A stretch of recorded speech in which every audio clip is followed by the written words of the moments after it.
Mean value theorem. Today's topic, let's discuss Cauchy's mean value theorem.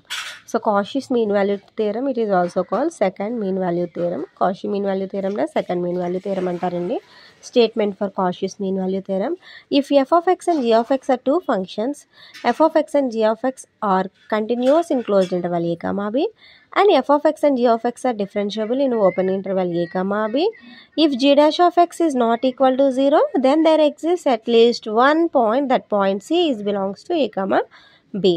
So F of X G of X అనేవి two real value function అండి. F of X G of X అనేవి డెఫినెట్లీగా continuous in closed interval A comma B వద్ద continue అవుతుంది, అలాగే open interval A comma B వద్ద differentiable అవుతుంది. And also G dash of X అనేది నాట్ ఈక్వల్ టు 0, ఎప్పటికీ 0 కాకూడదు. అలాంటి టైంలో there exist at least one point, minimum one point అనేది ఎగ్జిస్ట్ అవుతుంది. దట్ పాయింట్ ఈస్ సి అనేది belongs to A comma B. Then we have to show that f dash of c by g dash of c equal to f of b minus f of a by g of b minus g of a. So we have to show that f dash of c by g dash of c equal to f of b minus f of a by g of b minus g of a అని చెప్పేసి మనం చూపించాలి. Proof for Cauchy's mean value theorem. Here g of b minus g of a is not equal to 0. మనకు తెలుసు కదా g dash of x is not equal to 0. So like that g dash of b minus g dash of a is also not equal to 0. Now consider a function f of x. So now let's consider a function f of x. That function is f of x equal to f of x plus a into g of x.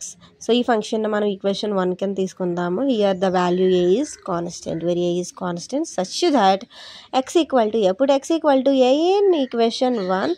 So that is going to be f of a equal to f of a plus a into g of a. Now put x equal to b in equation 1. So what will be going to be? F of b equal to f of b plus a into g of b. So a b పెట్టాం కదండి, x place లో a b పెట్టి రాయండి.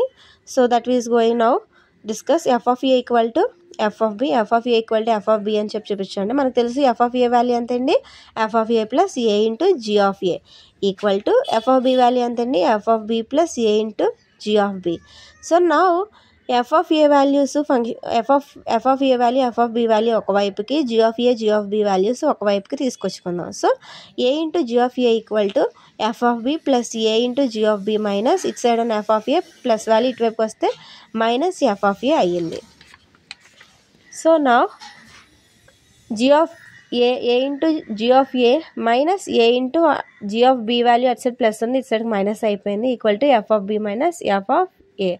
So A అనేది common తీసాము, so A common కాబట్టి A into G of A minus G of B equal to F of B minus F of A. So నా minus common, so minus into minus A into so plus value of minus G of A ఏమవుతుందండి, minus అవుతుంది. So minus G of A minus వాల్యూలో ఉన్న G of B plus అయిపోతుంది. So minus into minus plus కాబట్టి so plus G of B equal to F of B minus F of A.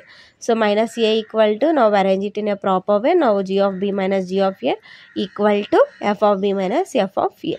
So minus A equal to ఇటు side multiply చేస్తుంది, ఇటు సైడ్కి వస్తే division అయిపోతుంది. So F of B minus F of A by G of B minus G of A. దీన్ని let us assume this as a equation 2.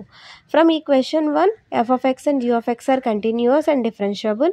Then f of x is also continuous and differentiable. So మనకు తెలుసు F of X and G of X continuous differentiable అవుతాయి, capital F of X కూడా continuous and differentiable అవుతుంది.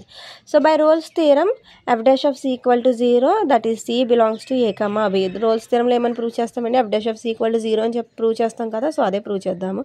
From equation 1, that equation is f of x equal to F of x plus A into G of x. So దీనికి differentiable చేసాము, f dash of x equal to f dash of x plus A into G dash of x. So now x equal to c. So put x equal to c. So x ప్లస్లో c రాయండి. So F dash of C equal to f dash of C plus A into G dash of C. So F dash of C value ఎంతండి, F dash of C plus A into G dash of C equal to 0. So ఇప్పుడు ఇటు side ఉన్న plus value equal to ఆపోజిట్కి వస్తే ఏమవుతుందండి, minus. So F dash of C equal to minus A into G dash of C. So F dash of C ఇక్కడ multiply చేస్తుంది A into G dash of C అనేది. So ఇటువైపుకి వస్తే మల్టిప్లికేషన్కి వస్తే డివిజన్ అయిపోతుంది. So G dash of C equal to minus A. So minus A value ఎంతండి, F dash of C by G dash of C. Let assume this as equation 3. ఇప్పుడు దీన్ని equation 3 అని చెప్పి అనుకుందాము. Now from 2 and 3 we have f dash of c by g dash of c equal to f of b minus f of a by g of b minus g of a. Hence theorem is proved. So మనకు కావాల్సింది వచ్చిందండి. ఏంటంటే మనకు కావాల్సింది మనం చూపించాల్సింది f dash of c by g dash of c equal to f of b minus f of a by g of b minus g of a అని. So thank you for this session. Like, share and subscribe.